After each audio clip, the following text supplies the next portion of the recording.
Hi guys, I'm Shy. I've been recently catching up on the whole Tanacon drama, and a little birdie flattered over to my shoulder and told me, Check this shit out. being told to do so by a cute little birdie, I click on this link to a video titled The Truth About Tanacon, uploaded by a channel called Shane. I watched it, I enjoyed it, but something felt a bit off. So I did a little research on what the situation is in regards to this mayhem of a convention. Well, today I want to offer you a commentary specifically on this video. I have nothing to do with this drama. I am in no way a fan of Shane Dawson or Tana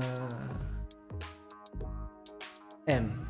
It doesn't mean I hate them either. I just don't want to watch their content because they don't appeal to me. So my opinion on this is obviously going to be unbiased, but I don't want to be ignorant and dive into this topic without educating myself about Shane. I know enough about Tana. We all sat through the Content Cop episode. Without further delay, let's begin from the top. Just a rough detail, Shane Dawson is a longtime YouTuber since 2005, currently known for his videos on conspiracy theory, which I enjoyed a lot by the way. I watched it during my research. He has a reputation for bringing positivity to his viewers. He's a type of YouTuber that is respected by many other YouTubers. He's the OG. And now a rough summary of the Truth About Tanacon video. This is his most recent upload after the Tanacon incident. In the video, he addresses the issue, explains his initial point of view with Tanacon, why he decided to participate, and he also talks about his concern on how the event was organized. He was as confused as everyone else was at that convention. So what he has done was an investigation on how and why Tanacon failed, while trying to figure out a solution for the attendees who left upset. He invited a couple of fans over to his residence to get a clear detail on what was happening outside while they lined up, followed by a phone call to Tana, who was also devastated about the conversation.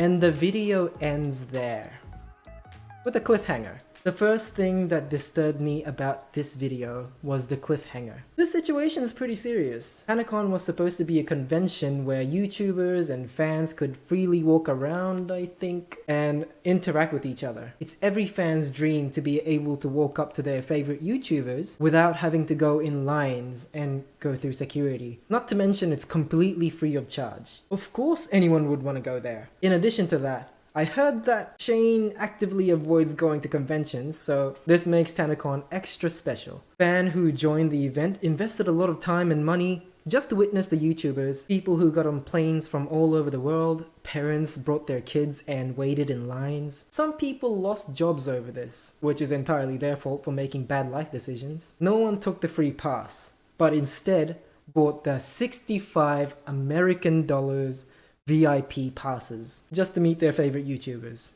so that they can get a quicker access. But as you may already know, most of them weren't able to get in. Many people were roasting under the sun, getting third-degree burns. Some even fainted in the heat due to not being able to get into the facility. The facility was a bit too small for the amount of people that Tana and the crew has expected. Event was cancelled, fans were kicked out, they were left not knowing whether Tanacon was going to continue or if they would be compensated. Later we found out Tanacon was cancelled for this year. This was a perfect formula to create a very angry mob. I want to clarify something here. Tana and this company called Good Times are the ones mainly responsible for this mess. It was a combination of poor organization, lack of experience, and professionalism. Although the fault is not on Shane, he clearly feels bad for people who came to Tanacon just to meet him in person. Shane Dawson feels the guilt because he indirectly led his fans to visit Tanacon by attending. Being a good person that he is,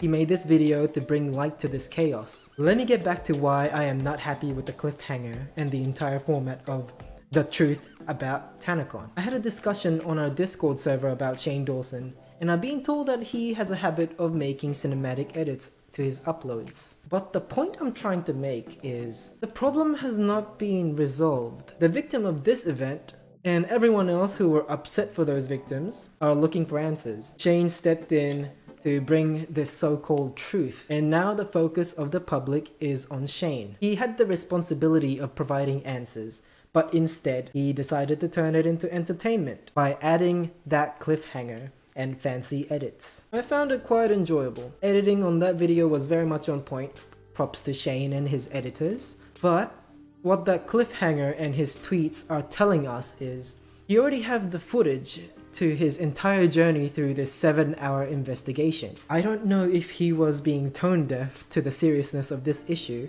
but there are people still out there, still confused and concerned about how all of this is going to conclude. And the bias from his audience is failing to express that. They spent a lot of money to be there, which he did mention it himself in that video. We need information, explanation. But instead, he provided questions. What actually is the good times? Maybe this whole thing is a scam? Why did the CEO of that company disappear?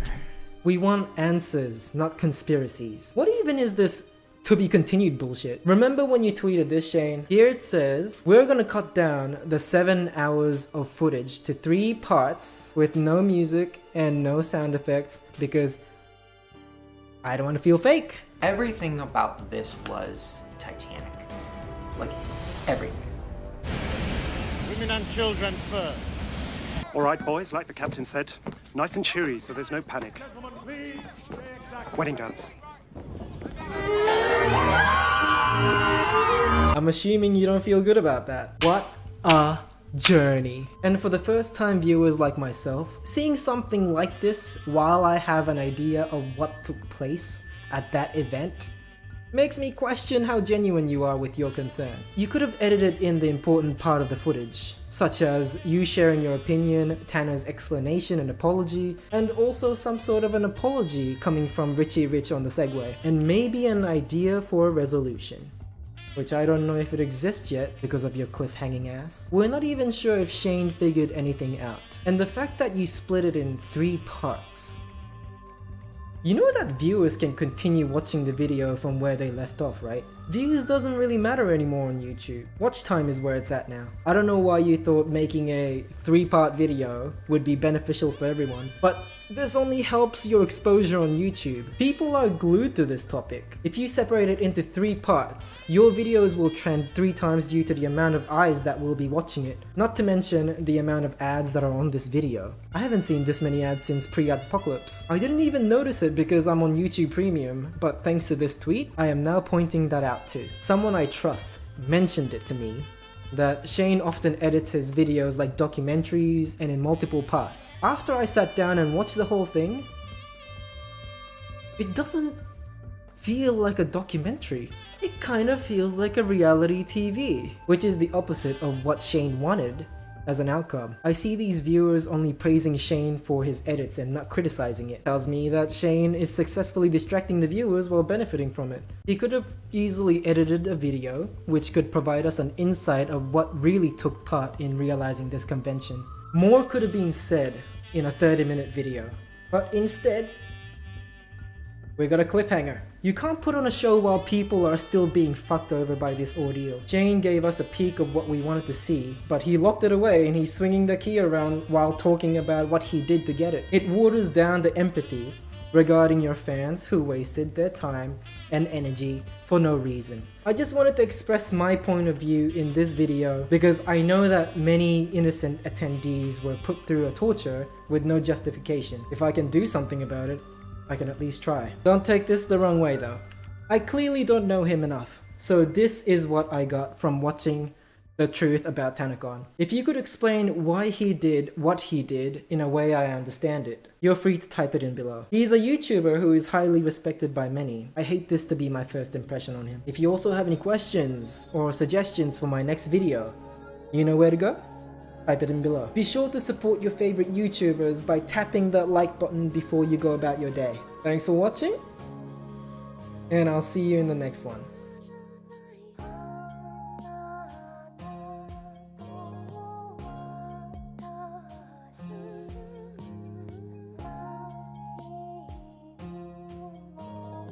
Gotta wear sunnies today. This new light is so blinding. I can't even see the monitor.